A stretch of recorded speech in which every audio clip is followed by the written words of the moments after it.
Hello everyone! In my video yesterday, I showed how some engineering students from USC proved the Earth is flat with an alleged rocket altitude at a record 470,000 feet. This time, I've inserted a yellow line to help you with your own determination of whether it's flat at 470,000 feet. Sure, you can try to cross your eyes and squint really hard to find that non-existent curvature, but I don't care. I'm not here to help the willfully blind see.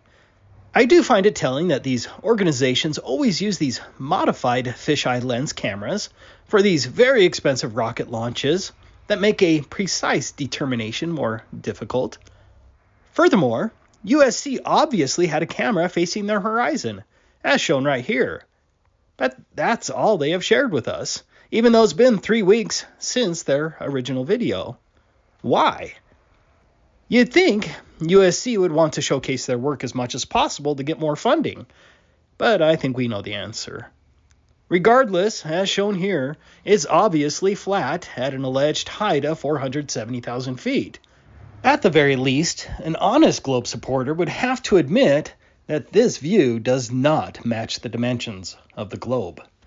But let's get back down to the surface for another great flat Earth observation from BMLSB 69, which you can find here.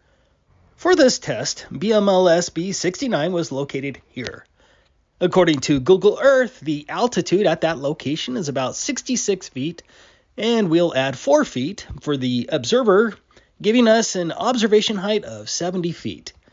The targets for the observation were the Anacapa Arch and the Anacapa Lighthouse, which were both at a distance of about 33 miles.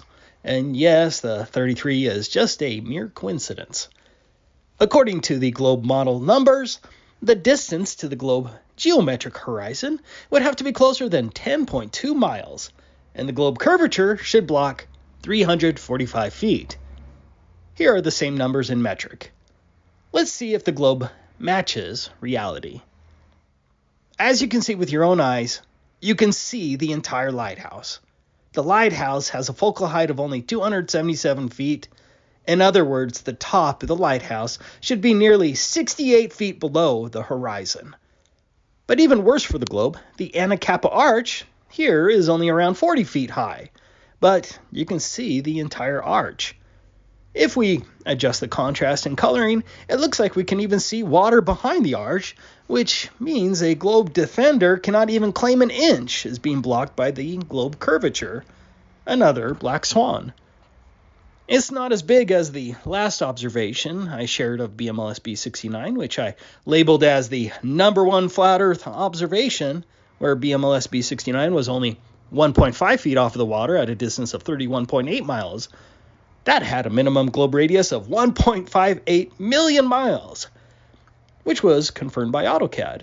But even at this new height and distance, once you plug in the numbers, using the Pythagorean theorem, the globe would have to have a radius larger than 41,071 miles, or a radius more than 10.4 times bigger than the alleged dimensions of the globe, assuming my math is right.